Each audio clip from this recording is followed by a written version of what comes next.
Welcome back to the New York Sports Exchange, episode number 170. And the Florida Gators are your national champions. What a game. What a Final Four. Yeah, we didn't pick it right. We didn't pick it right at all. At all. We're even close. Not even fucking close. But here we are. Florida, national champions. Shout out Walter Clayton. Shout out Maggie O'Brien. Shout out Maggie O'Brien. Shout out a lot of people. Shout out my friend Aoife's brother Shane, also student at the University of Florida. Shout out Tebow. Actually went to San Antonio for both games. Yes. Shout out Tebow. Yeah, Tebow. Shout out Urban Meyer. Urban Meyer, too. Great Florida legend. That whole 08 team. Maybe not all of them, but... Yeah, Florida national champions, we will recap both Final Four games, and then the national championship, we'll recap that lovely Duke game. Y'all are ass. That was awful, dude. For those that were asking for an instant live reaction on Saturday, I have two excuses. One, I was too distraught. And two, there was no storage on my phone. So, and I actually tried. Believe me, I tried. Better off. It's probably better off. It was better off. You've had some time to think about it. You know, the whole season wasn't a wash. I've had some time to decompress. You had a good year. We had a very great year, I think. But the Appalachia curse continues. All 5 of Duke's national championships have been in a city that ends with Appalachia. If you really think of it. I guess. Guess where it is next year? Indianapolis. No, there you go. I'm taking Purdue. I'm taking Purdue. In other basketball news, Mike Malone fired. They fired the GM too, right? What the hell? GM. What the hell are they doing? Jokic is out the door, and Stan. I mean, they got a big win. They got a big win yesterday. Well, I don't know. I saw the favorites that day of when Malone got out of there. That the Lakers are the favorite to get him next for his next possible team for a team of Luka. I think only in that situation. Yeah, I saw it. I think they're betting in that situation when the contract expires. Wow. And LeBron's not there anymore. Can't believe Mike Malone's going to be my coach next year. Can't believe it. Yeah. Scenes at the world's most famous. Absolute scenes. We will dive into that whole aspect. Oh, we were just talking about it before. Over. It doesn't even feel like it. Ovi broke the record. Oh yeah, Ovi broke the record. Alexander Ovechkin at UBS Arena. So that was at nice. UBS Arena. Definitely the biggest moment. Definitely the biggest moment to happen in that arena. Well, Mark Gatcomb had 2 goals that game. That was pretty big. That is true. That is true. Ovi is now the all-time leading scorer in NHL history. Why I think he's still not better than Sidney Crosby, I will mention that after. We don't even need to, this isn't even a debate. It's just a recency bias. Are you kidding me? This was never a debate. This was never a debate. I'm kidding. Yankees it's like a top 5 player of all time. I just want to sneak that in. I know. No, he's Mets. The Mets, nice little homestand. The last Marlins game was tough. Couldn't manufacture a run, but the rotation and the pitching staff has been incredible. Who would have expected? Yankees survive getting swept in Detroit. Yeah, that wasn't good. Devin Williams. I don't understand. Pete Alonso ruined him. Yeah, I mean, I saw his numbers basically saying he sucks in April and May, but once June hits, it's okay. You're a closing pitcher. You got to be good all the time. You can't just be good. You can't bitch about the beard policy and put up performances like this. There you go. You can't change a 50-year-old. You can't be leading the change of a 50-year-old rule and be performing. Have a 12 ERA. I hope he's. I mean, for the sake of my team, I hope he does well. Hasn't been good. But he hasn't been. Adam Ottavino was good. You DFA'd him twice, but he was good. Yeah, he was good. He was serviceable. Finally, last but not least. You could see the azaleas blooming, the birds chirping. It's that time of year. The Masters. Oh, yeah. Oh, yes. I'm fired up. I've been watching it all day. I just got chills, just both of us saying that Georgia. At the same time. It is going on right now, but we will give our preview, best bets, who we have. I already have a loser already. It was fun. We posted a Make the Cut parlay on our Instagram story. If you did not see that, check that out. And then hopefully we get to hit our Make the Cut parlay for the second straight year. It'd be nice. You guys some money. Made $95 last year. There we go. Glorious. Probably our best bet so far. The football ones weren't great. Football ones weren't great. I will say that. It was a tough year for us. I think I won at 500, dude. That's not. We can't be doing that. That's inexcusable. Yeah, that's just bad on us. I think we both should have done it. I know. I'm glad I skeeved out of that. I know. We definitely should have done a punishment because that was absurd. We both lost money. That was very absurd. Okay, so let's just dive right into it. The Florida Gators are your national champions. for the third time in program history. First since the back-to-back with Billy Donovan, Al Horford, and Joakim Noah. Let's start with the game against Auburn. The theme for Florida for those past couple of games were, and we saw in the Texas Tech game, and we saw it as well in the Auburn game. We saw it in the Houston game too. You're going to go up big, but they were able to fight back. Walter Clayton had the game of his life against Auburn. He didn't perform well against Houston. He was able to step up. He didn't have to, though. He didn't have to. Performing well and stepping up is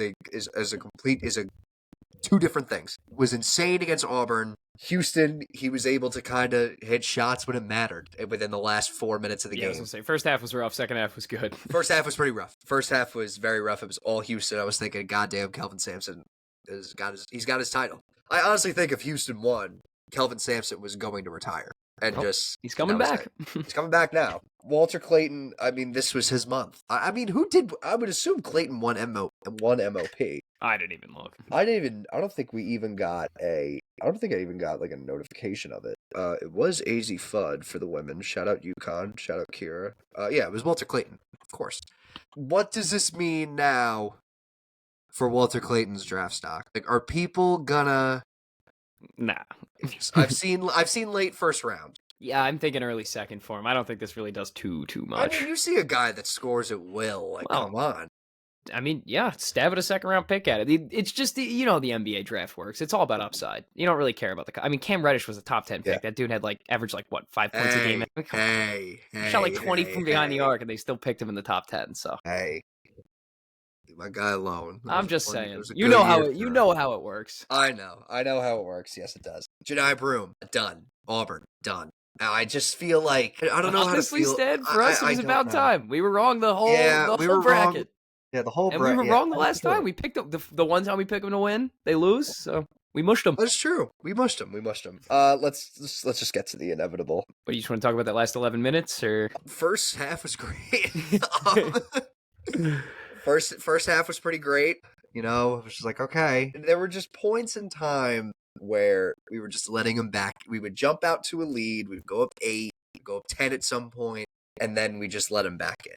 Like, the end of the first half, I was kind of like, oh, shit. Because they hit, I think they had 5 points within, the last, 30 seconds or something felt like that. Something was brewing. In the first half. And then we would jump out to leads again. And then the 10-minute mark hit. And now... Guys were bricklaying out there. Jeez Louise. That's what Houston does. And that's what we said, but that's what we said.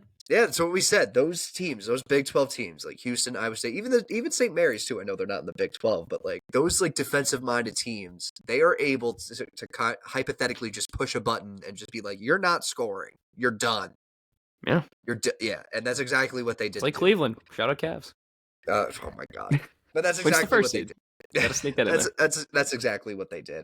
Do I blame the coaching per se? I don't want to get out here and bash John, dude. You can't just blame the coaching. Come on, you have to show up. Here's the thing. Come on, Malawatch had 0 rebounds. Well, and it was a -20. Well, so you really there's some things going on. You need a guy like Malik Brown in. I don't understand why Pat Gongba didn't play most of the second half. Or he didn't even play in the second half at all. He only played a few minutes in the first half just because Malawatch was in foul trouble.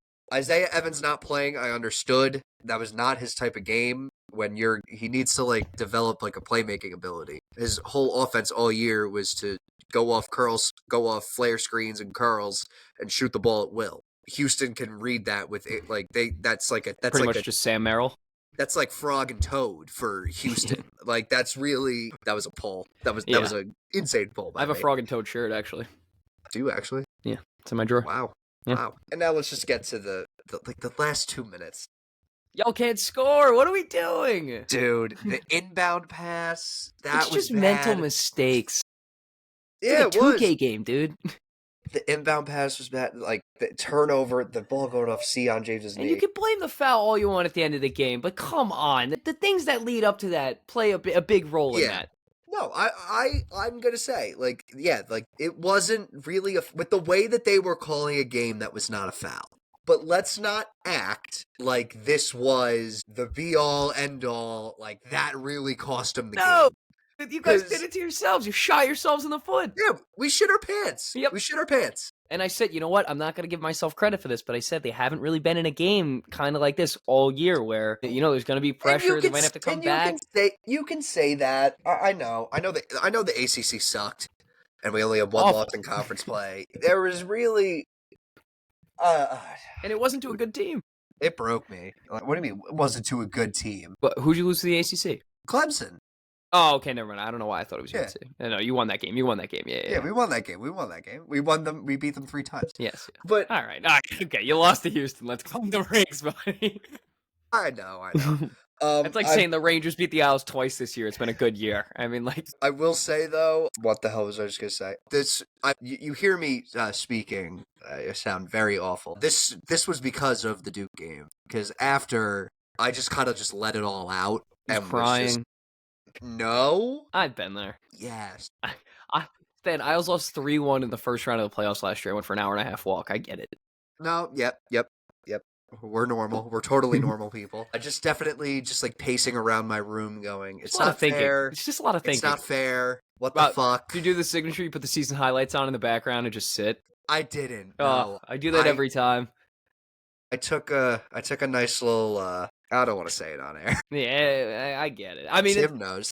I'll do that. I'll throw the highlights on always, or I'll throw like the 2015 Mets World Series run. I usually play up until that Dodgers series. That's where I go. I pulled a Mad Dog Russo and watched SVU, and then that's fine. All of a sudden, I woke up on my couch and it was noon. Like nothing happened. Yeah, just forget it. Move on. Try and forget it. Move on.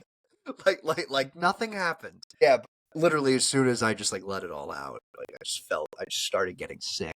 Like that was it's tough. It was a worse, honestly. This feeling right now, like I know, like losing to Houston, like this sick feeling that I have right now, it was worse than losing to UNC and then finding out 5 minutes later that Estelle Costanza died. That was a brutal 1-2 punch, and I didn't think it would get worse, and guess what? It did. Yankees lose Game 6. That didn't hurt too much, or was that just like it was kind of over? Or Game 5? I mean, sorry. Game 6. Game 5 was pretty bad. There's a lot. I already added. Is that Yankee? Let me ask you this: is that Yankees World Series loss high on that list, or was it kind of just like Jesus? This is. I could show you the list right now. I have the list. Worst losses of my lifetime / memory. Parentheses 2010 to now. I can reveal the top 5 right now. Actually, I'll go top 10. Why not? Let's just have some fun here. Number 10, Duke, Michigan State, Elite 8, 2019. I was at Yankee Stadium during this. Fun fact. I think I've told this story before. It was brutal. Anyway, number. Oh my goodness, did I miscount this? Whatever. Wait. 10, 9, 8, 7, 6, 5, 4, 3, 2. Oh my god, I did. All right, we're going 11-1. No, we just went 9-1. Number 10, Rangers Lightning Game 7, 2015. Yeah, that's got to sneak on there. That was a tough one. That was bad. That was the Eastern Conference Finals, yes. So that was 10. Number 9 is Duke, Michigan State. Number 8, Rangers Kings Game 5, Stanley Cup 2014. Yeah. Enough said. Number 7, Rangers Tampa Game 5, 2022 a lot of Rangers, Conference same Finals. Thing with me. A lot of Rangers Tampa, a lot of Isles Tampa. Not a big Tampa. Yeah, not a big Tampa fan. We're not Tampa people. Except I think they're gonna win the cup. See, this is where it's weird little dynamic here. For those that don't know, that's the Ryan Strome game where he had a wide open net and whiffed. That was bad. Watching that game. That was the beginning of the end for the Rangers that year. 10, 9, 8, 7. Wait, 10, 9, 8, 7. Okay, number 6, the Deshaun Jackson punt return. Yeah, you were game. there. I figured that'd be on there. I was there. That would be on there. Then number 5, Yankees Astros Game 6, 2019 ALCS, the Jose Altuve home run game. The only reason why it's not higher is because if we did win that game, we would have to go to a Game 7 against Garrett Cole, who at the time was invincible.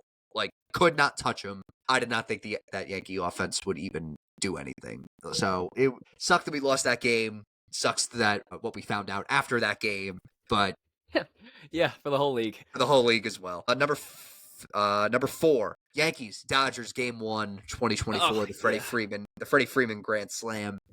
That was brutal. It was pretty much over before it started, man. I mean, That was brutal. it's a tough way to that just ended it. That was pretty much it. You and Tim Hill warming up. Yeah. You needed one out, Booney. Yeah. I don't know why you went with Nestor Cortez. I don't think anyone does. To be honest, actually, he needed two. He needed two. Yeah, but two. Look at Nasty Nestor now. Yeah, I think he threw like 7 scoreless the other night. All right, whatever. Number 3, the game we just talked about, Duke Houston Final Four 2025. Could not make a field goal in the final 10 minutes of the game. Yeah, that's 6 with like 30 seconds left. Yeah, you were. I don't want to keep keep recapping because it definitely sucks for you, but yeah, that was number 2, Yankees Dodgers Game 5 2024. That had to sneak in there. Cover first base. That could help. Aaron Judge catch the ball in center field.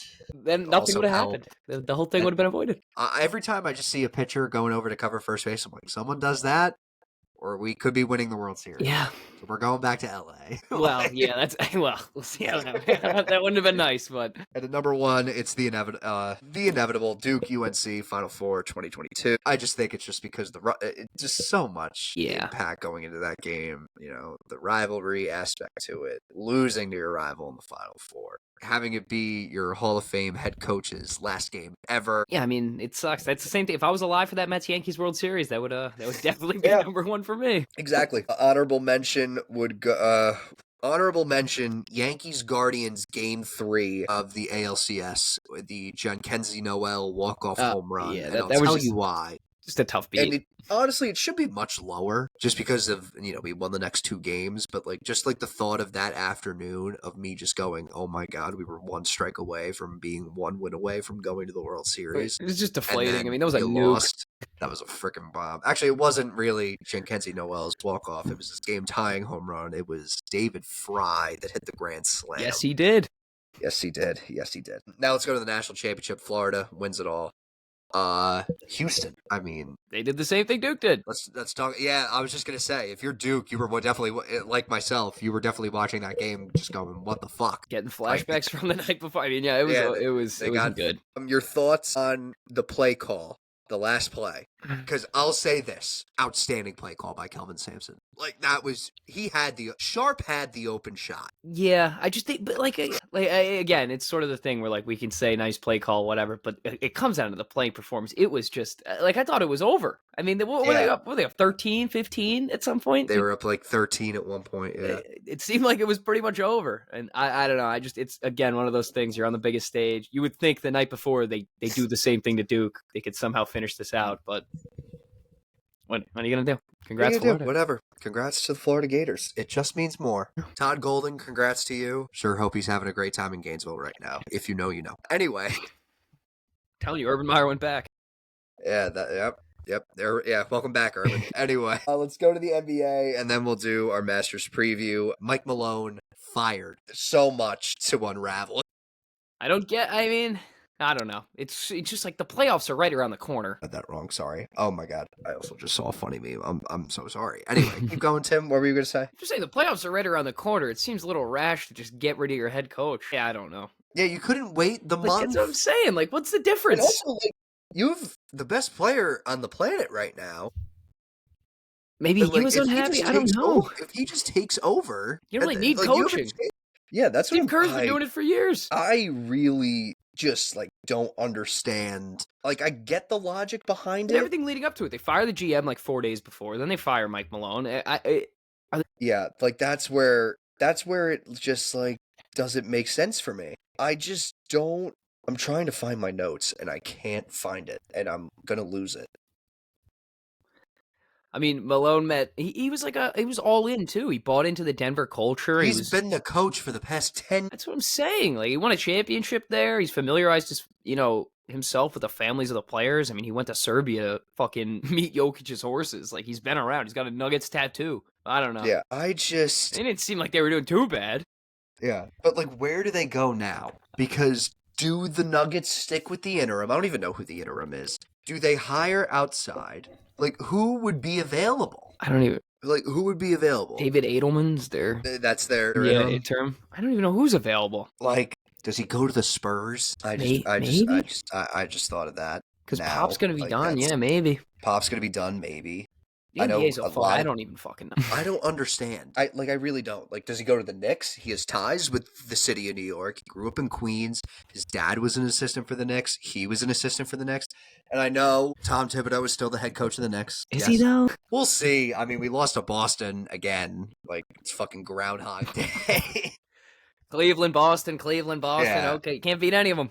Yeah, Tibbs got completely like Getting outcoached, outclassed against all of these guys. outclassed by Missoula. Like it was not good. Getting outclassed by Kenny Atkinson. Everyone, dude. Kenny Atkinson's a good coach, but that So is doesn't. Missoula.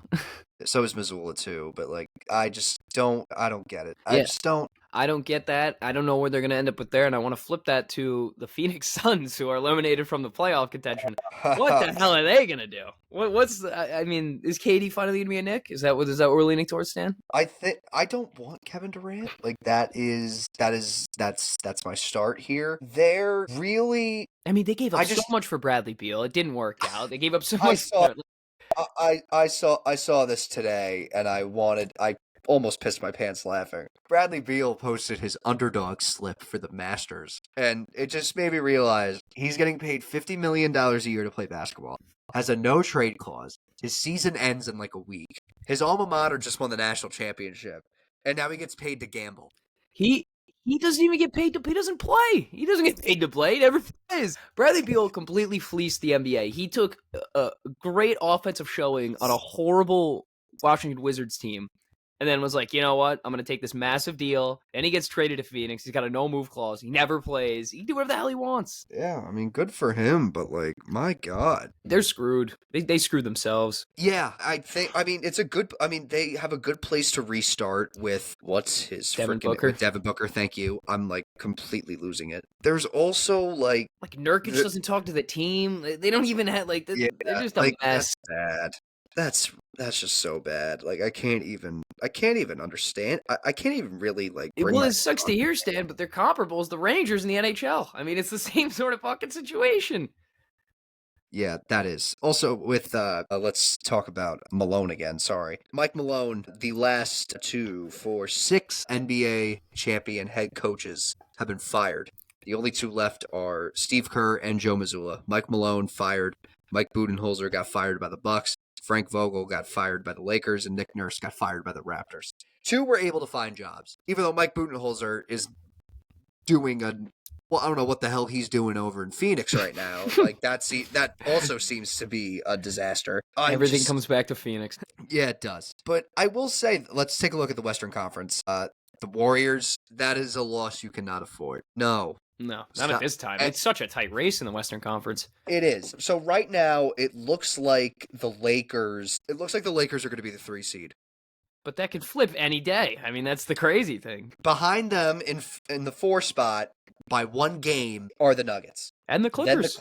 And the Clippers. It's a tie, but we're on a 6-game winning streak. Yeah, Jesus. And then it's Memphis, Golden State, Minnesota. You cannot be affording to lose games right now if you're any of these teams. I think maybe the Lakers could afford 1. I don't think it really matters for wherever they seed, to be honest with you. They're kind of I just think that, like, the Warriors game, the game plan late in the game, just having them attack Draymond defensively and just, like, make him, like, screw up was an incredible game plan. Now, they were fortunate enough to have guys like Curry and Podziemski miss shots, but, like, this is... Yeah. That's just a game that you can't lose, and it's a real. I know. Conference opponent, you're in a tight race. You need that one. You almost jump. I mean, you get that. You maybe jump the Lakers, but yeah, I mean, they play the Grizzlies tomorrow. That's probably the biggest game they've had all year. So do they? Golden State? No, the Nuggets. Please tell me that game's going to be on national television. Of course it's not. Way to go, league! Fucking idiots. We're definitely going to get like Spurs with no Wemby. Yeah, like Cavs next. Oh, okay. You know, I can't complain. I really can't complain about that. I'm okay with that. Congrats on the win, Sam. Congrats. Yeah, I'm okay. I'll take it. Thank you. Well, you never know, Stan. We might not be playing anyone. Yeah, that is true. So we may get our win against the Cavs. That being said, though, the bench is pretty fucking good. So. Yeah, it is. They are pretty damn good. Let's talk about the Knicks. Jalen Brunson is back from injury. Dude, do you think they have a shot, like, remotely? They can beat whoever. I think as of right now, they'd play Milwaukee. I'm just talking like in general at this title because it just Right hasn't now, been a good year. no, I'm not. No. As of right now, they would play Detroit in the first round, and they would be playing Boston more than likely. Whoever wins the 2-7 series, it would probably be Boston. Jalen Brunson is back. But here's my thing. And now, like, I can, like, spread propaganda all I want, but I don't really want to. But I will say the Jalen Brunson injury may have been a blessing in disguise for the Knicks, solely because of the fact that it opened up so much offensively for both OG and Mikal Bridges. I know Mikal had a shitty game against Boston. OG I showed out think the other night. OG did have a very good game, but they were forced to learn how to adapt offensively without And create Jalen their own Brunson. shots. And they found their rhythm, and Brunson's going to be well rested. Do I expect them to make it past the second round? No. But do I expect them to, like, win a couple of games here or there? Yeah. You Like, think they get one against Boston? They could get 2. Go to 6. Yeah, but it hasn't been great all year. I'll take a series tied at 2-2 going into game 5 and you lose the next 2. Like, Well, I you know wouldn't mind what? I that. mean, you go 2-2, it's anyone's ball game, and you can, Yeah, it's anyone's. I like, hope you beat the Celtics if it case the Cavs here. just give me something to be excited about, and I'll be great. Like, that's sort of where I'm at. Mikal Bridges, with Brunson out, 21 points per game, 5 assists per game on 57% true shooting. OG, 28 points per game on 68% true shooting. Had 20 points or more games while Jalen Brunson was out. So it's worth a look. It's worth a look. I will say, though, Leon Rose, if we do not make it past the second round, I think that we should fire Tom Thibodeau and put a full court press on Mike Malone right now. Why wouldn't you? Why wouldn't you make a change? Dude. Look at Cleveland. Dude, Mike Malone and David Carl coaching my teams, the world's most famous. Cinema. It's going to be scenes. Okay, let's go to the Masters. Our Masters preview of 2025. Last year, we only had one bet hit. Yeah, you know what? Why don't you rip that off real quick? Then make the cut. I got to pee so bad, so we'll go crazy. I have to wipe my nose, but you can go pee first. Yes. Yes. So for the make the cut parlay, these guys that I've selected, I believe the last time that one of them missed the cut was back in 2019. I'm pulling up my notes right now. Oh my god, I'm deathly ill today. Let's go to there. It is. All right. We're going to go up top. And here is the Make the Cut parlay. We have Shane Lowry, Russell Henley, Will Zalatoris, Robert McIntyre, Sepp Straka, Patrick Reed, Cam Smith, Keegan Bradley, Harris English, Phil Mickelson. We posted on the Instagram story right now. Right now, I believe that the only 2 guys that are okay. Oh no, this is not good. Right now, tied for 60. I mean, it's still making the cut, so we'll see. Tied for 65th right now are all McIntyre, Mickelson, Henley, and Straka, which is good. Here, Tim. That was like a fire hose, dude. Jeez Louise. You want an update on the parlay right now? Leading the way, Harris English. He's at 2 under, done for the day. Cam Smith, tied for 12th. Patrick Reed, Shane Lowry, also tied for 12th, even though he's through 10. This is where we get scary. And this last year it got scary, but we were able to hold on. Will Zalatoris 2 over, tied for 5th. Same with Keegan Bradley. McIntyre, Mickelson, Henley, Straka, all 3 over, but they're tied for 65th. So if it were to end tomorrow and they were tied for 65th, they would get it. I hope. I really hope. I got a lot of guys on a personal. Leaving here with something. I got a lot of guys staying on a personal one that are really hugging the edge here. As I mentioned before, the last time any of these guys missed the cut was back in 2019 when Shane Lowry did it. They are a combined 68 for 78 in total cuts made at the Masters, and in their last 5, 42 out of 43. I like the numbers. So those are good numbers. We'll see. So there's the make the cut parlay. I got it at like 28 to 1, 39, 28, 29 to 1. So we'll see. But it's the Masters, man. Who knows? Look at Fred Couples today, dude. Fred Couples holding out for the Eagle. This guy knows the course better than anyone on the planet. Didn't he out twice? Maybe. I didn't even see. I was in class, but Fred Couples has been unbelievable. Yeah. Okay, so let's take a look at our bets. I have 1, 2, 3, 4, 5, 6. I have 6. I told Tim 5, but I have 6. Actually, for the sake of it, I'll take 1 out because I don't think it's gonna happen. But Tim, do you want to start with your first best bet? My Could first be best. anything. Okay. Not can be anything. Not and- even like it can be anything. Well- Placement, best ball. Yeah. And here's the thing. Hang on, I gotta go by my nose. Go for it. I got a lot of top 20 finishes here. So the first best bet I have actually, it feels like a little bit of a long shot. He had a tough day today. I know he hasn't been playing phenomenal golf. His last tournament, he actually finished 8th. I forget which one it was, but he was -8. I have Tony Finau finishing in the top 20. The odds here are actually pretty good at +175. Through all the metrics for tour winners in the past, I think it was the past 25 years, he fits the mold for every single one. He's a long ball hitter. He's good from 175 to 225 yards in. Excellent ball striker. I like him with +175 odds finishing the top 20. And if you're parlaying that with a few other ones, that's a good odd boost for you. So that's what I'm rolling with. Tony Finau, finish top 20. Okay, my first bet. I believe this one already hit, but I'll say it again. Corey Connors to be the top Canadian. I got this at even money. He's played well here, and he has to beat out Pendrith, Nick Taylor, and Mike Weir.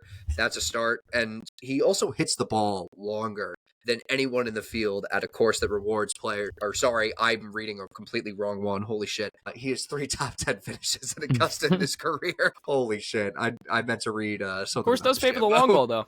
You can face it. He does favor the long ball, yes. He's finished inside the top 20 in his last 4 events and is currently in 6th in the FedEx Cup. So Corey Connors is the top Canadian. Last time I checked, he was tied for first, but he was done for the day. But I think Justin Rose is kind of taken. No, he's tied for second at 4 under. He's 3 strokes behind Justin Rose, who's through 15 right now at 7 under. There you go. Good start for the young guy. The young guy, I say, is a joke. Justin Rose. Tim, next up. All right, another top 20 finish bet. Bryson DeChambeau to finish in the top 20. Now it's at -150. Obviously, this isn't a stretch by any means. Ooh.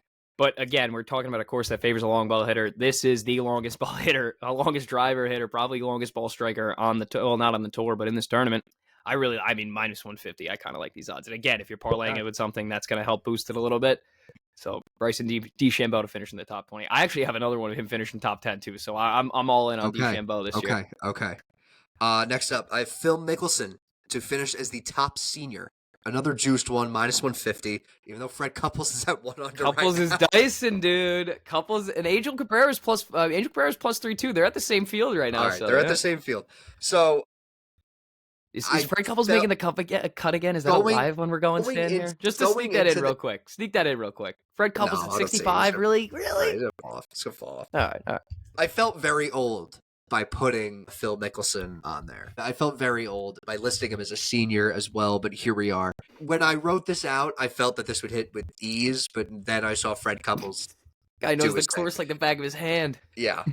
He's going up against Angel Cabrera, who's straight out of jail. Bernard Langer, Fred Couples, even though he's ahead right now, Mike Weir, and Jose Maria. I forget how you pronounce his name. Jose Maria. Oh yeah, is that right? Jose Maria Olazabal. I don't know. He's close enough to where you're gonna know who he's talking about. Yeah. Despite that, Phil has been playing well on the LIV Tour as of late, and a lot of people like him to place well at Augusta. Remember, he was the runner-up. He always makes the cut, dude. He was the runner-up in 2023. So I said it was going to be an easy hit. He's still in the cut. So we'll see. Tim, your next one. I'm going to stick on that Phil Mickelson train. I actually got him to make the cut at -120. I think the value is pretty insane. We got him in the make the cut parlay. Yeah. I'm sneaking it in there as a double. That's a double down for me. For anyone to see that, I mean, it was Stan brought it up. He brought best senior on that one. Best senior bet for him. And like you said, finished second in 2023. This guy, I don't think he's missed the cut in the last 5 years. Yes. This guy's 2 over through 10 right now, but I still don't really mind it. I have Tommy Fleetwood to finish in the top 20. He has not gotten that win on the tour yet, but he seems to be always in it when it comes to Sundays. He finished 3rd last year in the Masters. I just trust him to finish in the top 20. I know he's not looking good right now. He's 2 over through 10, but experience is a big thing. I'm liking what I'm seeing out of Tommy Fleetwood. Your next one. On that Angel Cabrera trade again. This guy just came out of prison. He's on a mission. He won the senior tour going into this senior championship. I got him at +290 just to make the cut. And I feel like the value's a little insane there for a guy, again, who's on a mission. And I'm a big storyline guy, aren't we all? So you are, yeah. Why not? Yes. My next one, another placement finish. Colin Morikawa to finish in the top 10, even though he is even. He had a very bad end to his day. At one point, he was tied for first, and then kind of fell off. He seems to be a hot name amongst bettors this week. His tee to green stats have been absurd, and there may not be a better iron player in this field than Colin Morikawa. He just hasn't been able to close it out on Sundays ever since his little run in the fall of 2020. That's why I'm taking him in the top 10. If he was able to close out on Sundays and get a couple of wins since Top his five would be top 5 would be nice, but I'm just gonna roll with top 10 was at plus money. I'm gonna take it. Colin Morikawa to finish in the top 10. Your last one, Tim.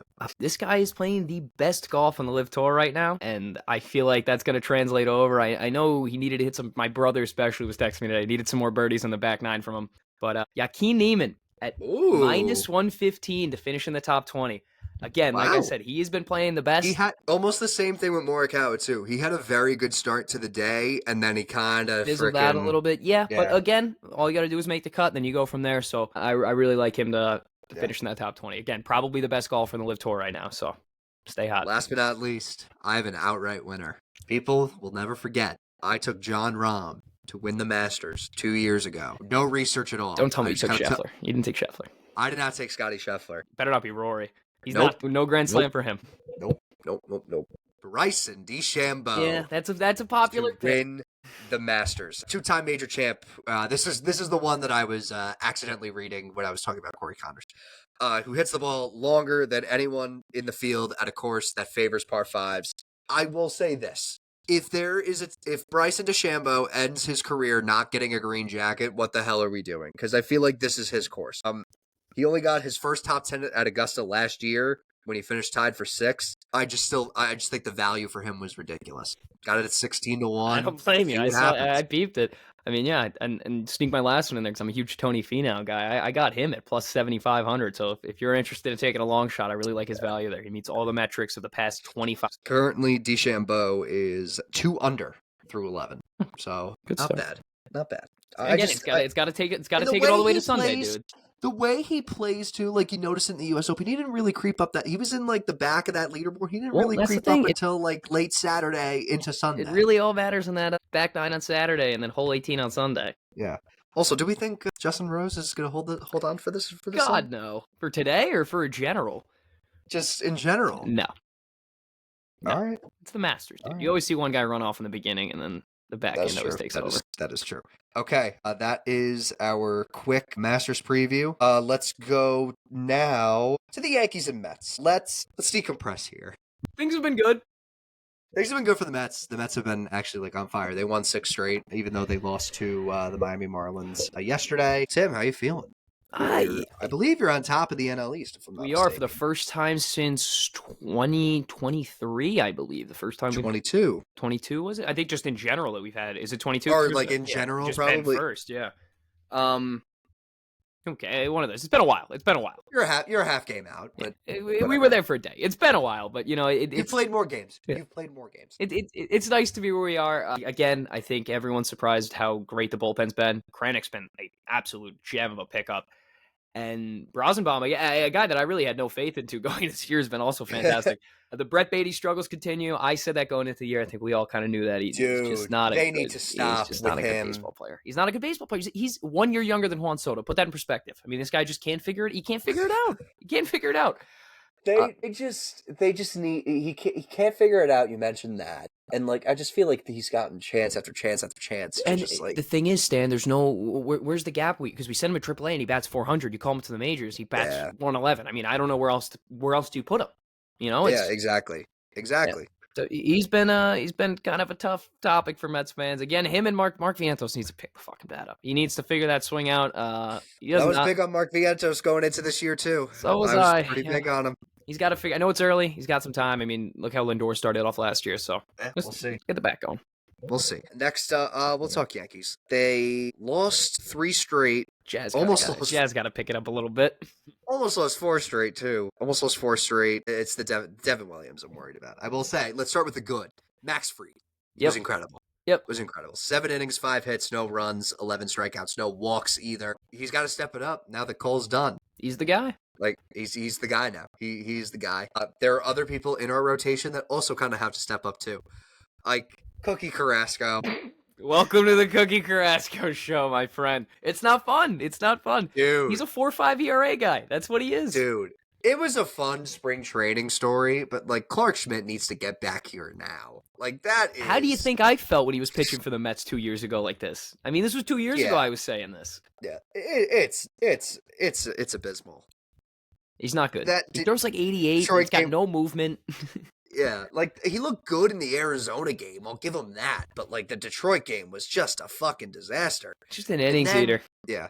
Rodon too, just like I don't know what I feel like we just paid for Carl Pavano. Well, yeah, I don't want to really jump the gun here, but you know, he hasn't kind of been producing the way you thought he would.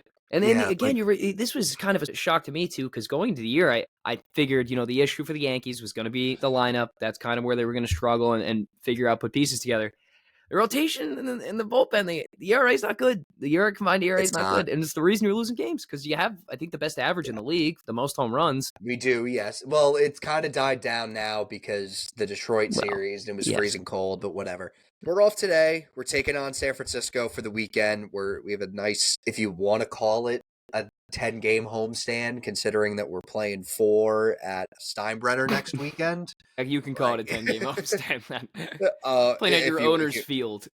If you want to, see, now here's the thing. Call it that. Since the Yankees still technically own it, they throw Yankees stuff up for that game. Does that become a Yankees home game? No, we get the road locker room. Oh, that's brutal. Yeah, it sucks, but whatever. I mean, we're used to the field, so we'll see.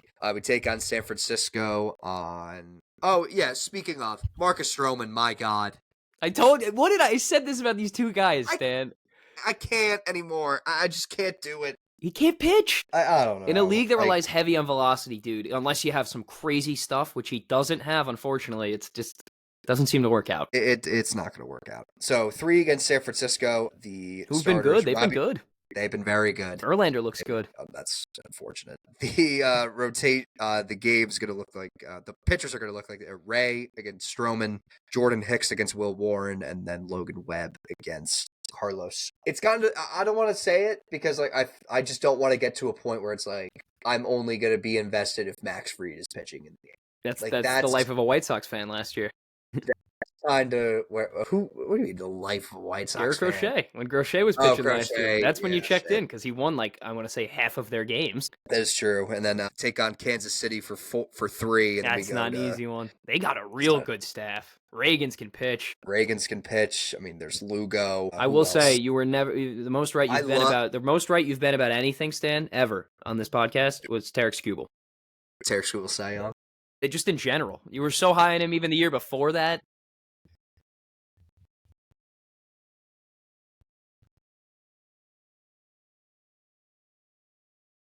You would have won so much money. I would have won so much fucking money, man. Like that was fucking killer. I can't even I can't even fathom it. We've got some awards picks right on the show before. You got Cy Young. We have Lamar MVP. I've picked Lamar MVP. You've had. I've had Tarek Skubal, Cy Young. Who else? I think we both had it. We had a batting title one. I think we both had Arias winning the batting title that one year. So I think we both won. That was a given.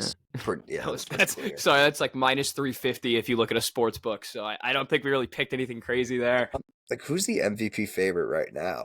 Like Pete Alonso, probably. Is it gonna be Judge again? I think in the NL right now it's probably either Kyle Tucker or Pete Alonso. Yeah, Kyle Tucker looks really good. Yeah, you know what? We didn't mention this. Fantasy. Well, fantasy, no, but what's his Vlad Guerrero resigns. Huge extension. Oh, yeah. $325 million in bonus money. I think so. I think that's ridiculous. I think, is that in bonus or is 325 of it a bonus? So he just gets that outright guaranteed. I would assume it's a bonus. Okay. So he just gets it guaranteed. Okay. But if it's in bonus, then. Because I don't think he's not getting that on top of it. I mean, that would be crazy. That would be ridiculous. That'd be more than Soto. Yeah. I mean, Well, let me ask you. I wouldn't see him in any other jersey. Right, but where do they go from there? Where do they go from here? You got to build a team. Like it's a start. Like at least it shows that they are committed and they are willing to build within. I think Bichette's still out the door though. Bichette's still out the door, absolutely. I think you need a rotation. Like Jose Barrios cannot be your number one star. I feel like Chris Bassett has been pretty good for him. But again, that's like a number 4 guy. Yeah, like Even when the Mets had him, he was their number 3. Then that's when the Mets rotations weren't even elite. That was like Chris Bassett and company. Exactly. Gavin Williams had a good day. He had a very good game today. Let's go. We started our fantasy baseball league. Oh yeah, I will say I love my team. I don't hate my team. I don't hate it. Although I hate the games played rule. Yeah, you know what? I can fix it. I kind of, you know what? This was all wishy-washy, Stan. We were putting things on the fly. I'll make some adjustments. Because I don't think I'm gonna reach my minimum. I'll make some adjustments. Okay. Right now, my leading scorer is actually William Contreras. Mike Trout had a day today. Actually, the Angels had a day today. If you saw that, the Angels. I picked up Kyron Paris too. I felt didn't get a hit today. He did not. He scored a run. Yeah, so that's points. And I'm not even gonna say like what I valued in our draft because I feel like actually whatever. I valued the stolen base. No, it's a big. That's why I got a lot of speedy guys. Yeah, Luis Robert. Who else? I mean, Kyron Paris is up there as well. Kyle Tucker, who is the star of my team. Well, Austin Wyatt. Stealing. I mean, that's their fucking all-star right there. Yeah. I got my boy Scooble. Yeah. I just love that as soon as stats started counting for our league, Scooble had the best performance of the season so far. Did we lock it in yet? Who we picked for MVP and stuff this year? I don't even think we did. I don't. We just started. Give me the odd. Give me right off the top of the dome. You're just picking names out of a hat here, because then we can come back to this. Judge MVP. Yeah, that makes sense. It's kind of AL what I was rookie. picking. The AL rookie. Who even are? That's more of like later in the year kind of thing. Yeah, that's a later in the year thing. AL Cy Young. Oof. I like Reagan's. Reagan's is a good one. Trying to think. Crochet? No, not this year. Let me look at the odds. AL Cy Young. We didn't even go over all this. Like this was. No, we didn't because. Yeah. Let me. Yeah, like who? Right now, Crochet's the favorite. I would say he probably would be going into the year, yeah. Yeah, so it might be Crochet. Who knows? Scooble might go back-to-back, but it's so hard to go back-to-back as a pitcher. They have their biases. It may have to be Crochet. We'll see. I mean, the NL is... I don't even know what to think of the NL this year. I think Pete Alonso MVP. Revenge season. He bats 280 with 45-plus homers and leads the league in RBIs again. I mean... Skeens is getting that NL Cy Young. You know what? I don't know. Because the more I watch him pitch... The more I've watched him pitch, Dan, the more I see holes in him. DeGrom had like an 8-8 record and still won it. Like that's not. He had a 1.79 though, and he probably had more RBIs in the team. I watched Skeens let up like 4 runs the other night. We'll see. I mean, it's still early. DeGrom's to decide. back too. There you go. Yeah, DeGrom's back as well. So that's a positive sign. I would so trade for him if I'm the Mets. I don't even care. He's one of those guys. He's just one of them. He's immortal, dude. They should put his headstone up. I mean, he is the best pitcher I've ever watched in my lifetime. And then I don't even think it's a question. I can get behind that. I mean, okay, you could say Kershaw if you want, because he did have that 1.79 MVP season, but yes, that is true. Okay, let's go to hockey. Let's just talk about Ovi. Our playoff preview is likely going to be next week. I don't know when it's going to be. I don't know when we're gonna record it. I just think that the fucking Devils in the playoffs, and the Isles and the Rangers aren't in. Bullshit Devils team. It's going to be lost in the first round. Hurricanes in 4. I'll give them 5. I don't even have the courtesy, dude. Get the hell out of here. I'll give the Devils a Game 4 win when they're down. They are the most annoying. Which is the worst type of game to win. They're the most annoying fan base in the metropolitan area. They never shut the fuck up, and they don't win anything ever. Yeah, it's true. It's something we can get behind. I'm ready to bet on the Tampa Bay Lightning to win the Stanley Cup. I'm ready to win. I don't see a reason why they wouldn't. That's kind of where I'm at. I'm at that point where I'm like, I'm kind of don't see any holes in this. Like they have everything. And I'm also very excited to be watching the first couple of games with you, Tim. Oh yeah, we'll be back. I love playoff hockey. It's a different atmosphere. I don't even want to go to the bar. Like I can go anywhere. We can go to a porch, dude. I don't care. Yeah, well, fucking, I really don't care. We can go to that fucking place in the city, or we can Canuck, dude. We can go to the Canuck. But here's the thing. I saw my bank account the other day. We could buy a 30 rack and just watch ESPN Plus. I have no problem doing that. We're thin. I have no problem doing that. Listen, I am excited to watch Ovi in the first round. I think they do get out of that. Speaking of. Yeah, well, he got the goal. He did it. On a power play. Did it. What's new? We can stop talking about it against the Islanders. He belly dove in center ice. I will say that was one of the worst hockey games I've ever watched from the Washington Capitals. They were awful. Dude, that was such a bad game. I was like, can he just score so I can just turn this off and stop watching this? It got. I mean, after the celebration, you knew every guy on that team was checked out. You're out of a game for 10 minutes with your gloves off, your helmets off, you got hats on, you're giving flowers to Ovi. It was clear the Capitals were done after the game. But I mean, after that ceremony, I just the game plan of just getting the puck to Ovi was so evident. Like you could tell from the get go that was all they were doing. And it didn't. I mean, it worked once, but it didn't work at all. It did, but it didn't work at all. I thought he was gonna get the hat trick against who'd they play? Oh, Chicago and Spencer Knight's throwing his head. Yeah. Yes. Yeah. I even placed a bet on it. It was at like plus 500. I'm like, dude, he's doing it. Spencer Knight made some sick saves in that game too. No, but Ovi had a shot though. I know. He had and Spencer Knight just somehow got it. Yeah. Or he lost control of it. He lost control of one. He made a breakaway save on him too. It was a lot. Yeah, it was a.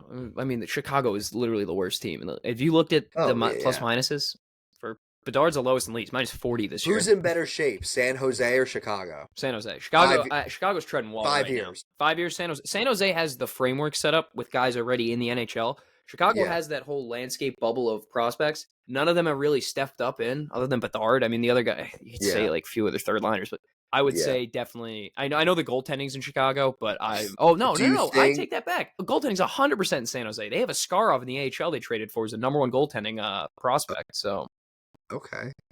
Let's talk Rangers real quick. They healthy scratched Gabe Perreault yesterday. Welcome to the show. Yeah, I said this to one of my friends. I was like, Ovi's taking Ryan Leonard out for drinks. Meanwhile, Chris Kreider's telling Gabe Perreault that this all means nothing. Go clean the shower. And we're all gonna die in our own arms. His head coach won't even talk to him after the game. Like, won't even talk. Like, now it seems pretty clear that Pete Laviolette's gonna get fired. I think this is just gonna be a mutual part ways at the end. I don't think he wants to be there. I don't think they want him to be there. I think this is just a mutual get the hell out of here kind of thing. So I'm just curious, and I saw a poll on Twitter. Someone create a poll. I have it right here. Here it is. Next New York Rangers head coach. 31% of the poll says David Carl. Would love it. Yeah. I would absolutely love it. 17% in second place. Actually, no, in second place, 18%. Mike Sullivan. I wouldn't hate it. He's won some cups. I want David Carl. Well, I know it'd obviously be tough getting Pittsburgh's guy and then moving over to. This one was shocking. Joel Quenneville. I don't even think that would be a bad pickup. I really don't. But you don't want the bad PR, though. Yeah, well, I mean, right now, it can't get much. The PR in the Rangers right now, it isn't honestly, great. Like, we're seeing what Jim Montgomery's doing with St. Louis right now after getting fired by Boston. Should have hired him when you had the chance. Number one. Why not get a guy that's been under the Jim Montgomery system? I 100% agree with you. I mean, Montgomery completely turned this Blues team around. But now here's the thing. Does David Carl want to leave and go coach the NHL? Well, maybe not. And I think you're at a point now is, do you want to coach the Rangers? I know they're a big name, but it's like... But here's the thing. It seems like this roster is good. Like, the roster now is going to be very different than what it is next year. And Gabe Perreault shined under David Carl in both appearances in the World Juniors. Yeah, Shine. I'm not arguing with you. I think it'd be a good fit. I think also, I mean, once this offseason kicks off, I think there's a lot of teams that are gonna try and make a turnaround here. You might see a fourth place was John Tortorella. Yeah, there you go. You want some controversy? You don't want bad PR, Stan? Bring that guy in the line. Dude. Get out of here, Brooks. I'm not talking about it. Dude, that would just make my year. Because I was too young to remember the Torts Brooks beef. He was mad at everyone. He was. He almost made Brian Boyle cry because he was late to a meeting. JT Miller loved him. But JT Miller was a psychopath. Yeah, that is true. I just would love David Carl. And now, like, think about it though. Like, Drew comes up. Like, well, you need like 2 or 3 more years for that. I say Drew plays another year at BC, maybe another one after that, goes to Hartford for maybe like half a season or something, then come up. I just think he's get bigger. Defense is tough. Jury refused to trade him though. Oh, he's a big prospect. He's been great. Yeah, that BC team choked, but they've been great. Yeah, they did. Frozen 4 tonight. It's all coaching. Yeah. Who was winning that? Denver? They won last year. I mean, But like, I don't know. Definitely not Penn State. I like BU. You like BU? I like Yzerman. They've been playing good. Oh, is this the kid? Yeah. The Yzer plan? Oh, it is. The Isles guy? Steve's kid? Oh no, I don't know if it's his kid. No. Oh no. The But Devils do. They have Shane LaChance. He's huge. That kid's huge. I think we have a guy in Western Michigan. They're a sneaky one. A Ty Henricks. I will say though, Stan, the Penn State story for college hockey. I said in quotes because the Rangers posted something. It said, "Best of luck to a Rangers prospect Ty Henricks in the Frozen Four." I said, "Enjoy this now, because we'll ruin you." I have actually. I may save this from what I saw because it's hilarious. I'll save that. What was I just gonna say? Penn State hockey. The Penn State story is great. Have you heard about it? You know, they just transferred to a Division I program in the last 10 years. It was like, this is their first tournament they've been in. I think actual Frozen Four tournament, and then they made it to the Frozen Four. So good for them. Yeah. Shout out Ethan Zaretsky, big Penn State hockey There guy. You go. There it is. Who's winning it? I'm having Denver. Denver, yeah. Denver's probably the favorite. I'm gonna say BU, but Denver's probably the favorite. I'm in the Mass area now. You know, I gotta stick with it. I'm a David Carl guy. Yeah, clearly. I mean, he did a great job at the World Juniors. Dude, I want him. I just need him behind a Ranger bench. Like, just imagine. Well, I think, Stan, if they win the national championship, job's done there. He might 2 national championships and goes to the NHL. Back-to-back national championships, goes to the NHL. This is like a Dan Hurley arc, but he actually goes to the pros. And isn't a crying bitch. Yeah. But anyway, but like, think about it though. Like, he brought out the best in Perot World Juniors. Drury has to notice that. He's a fantastic coach. And I think Drury is so connected with the college game. Like, and the development team. Like, we can say other things about the development team, but anyway. Led by Mark Stahl. But anyway. But I think that, like, Drury's, like, just so connected with the college game. I just think that Drury wants David Carl. I know nothing that's going on inside the Rangers org. Well, here's the thing, Stan. Yeah, we know nothing. I mean, maybe Laviolette comes back next year and this is all just fucking awful. Well, Elliot Freeman did say it seems like he's out the door. I mean, it seemed like he's out the door since the fucking All-Star break, but... Yeah, that is true. That is true. Yeah, I think that's all we got. Simon Holmstrom, 20-goal season. Shout out him. There you go. Oh, there you go. Good. Go Isles. Okay. Damn, I just saw something else that made me laugh. Moving on. What I saw, Tim, you've been teasing this. I got 2. I'll start with one, and then I'll start with the other one that I think's hilarious, because I don't know if you saw it. I think you did. I think I sent it to you. But maybe. One, shout out Dwight Howard, NBA Hall of Fame. There you go. Rightfully so. Carmelo Anthony as well. Yes, Carmelo too. There we go. I think I already mentioned that last week. I don't know if we mentioned Dwight Howard. I think we mentioned Melo. We didn't mention Dwight Howard. Mentioned Melo. Coach K is a part of that class too. Good class. For him coaching the Redeem team. Well, there you go. Like, the whole team's getting inducted. He's the representative. Yes, I imagine. Yes. And flip to the second one. If anyone's been following AHL hockey this year, they know how abysmal the Bridgeport Islanders have been. What's up with the guy with the hit in the ref? Well, that's where I'm leading to. And why is he suspended 10 games? I don't know. They have literally been historically, Stan, like the worst AHL team ever. They have like 4 wins. They're so fucking bad. And this guy, the defenseman of the Isles AHL team, like laid out a ref, like absolutely laid out a ref. And I understand people were like, "Oh, it's muscle memory. He didn't have his head turned. He thought it was a player." Dude, laid that, and then he tried to play it off like he didn't know, and then tried to help the ref up. It was just. I don't know. It was a mess. But if you haven't seen that clip, go check it out. This dude on the AHL Islander team literally just destroys a ref in the corner for no reason. Ridiculous. What I saw, I started Succession. I've heard good things. It's the greatest. Like it's the best. I fucking love it. Me every time I watch Entourage. Yeah, really. No, but Succession is like, I thought it was a drama. And then it's like, but like, it's almost like Sopranos. It's like a dark comedy. And I was like, why? Like, who made this so funny? I was like, oh, look who's a freaking executive producer, Will Ferrell. So there you go. There it is. But dude, I'm loving Succession right now. Loving it. Anything else before we go? I think we're good. I think we covered all of our tracks. One thing we didn't cover, if anyone's interested, there's an NIL holdout for quarterback at Tennessee. They're literally in contract disputes. It's fucking contract disputes in the NCAA. Our first NIL holdout. That's crazy. Where is he gonna go? It's so stupid. There needs to be some type of regulation. There can't be contract disputes. The shit that's going on with BYU right now. Are you seeing this? I didn't even see that. Robert Wright, the stud freshman point guard for Baylor, entered the portal. And now all of a sudden he's going to BYU, even though he's not Mormon. Are they just throwing so much money at him? Gave him $3 million. Like they're not even like trying to be. No one cares anymore though. No one's gonna do anything about it. You can't. Yeah. It's so stupid. I understand. Like, they did the right thing. And now BYU is going to be like a top 10 team in America. And that's not good for the sport. We'll see.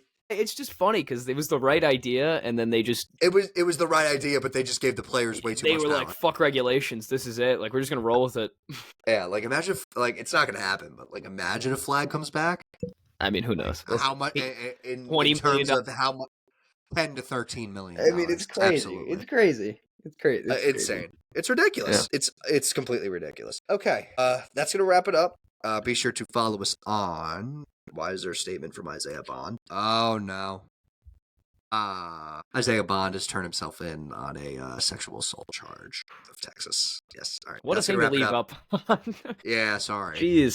That's going to wrap it up. Be sure to follow us on Instagram, Facebook, and TikTok. Be sure to like this video on YouTube, subscribe to our YouTube. Be sure to leave a comment on this video, and be sure to follow us and rate us on Spotify. 5 stars. 5 stars only. And we will see you guys next week when we have a winner of the Masters and hopefully our NHL playoff preview. That will not feature the Rangers or Islanders. For the first time ever on this podcast. For the first time in show history. Yeah. I was just going to say.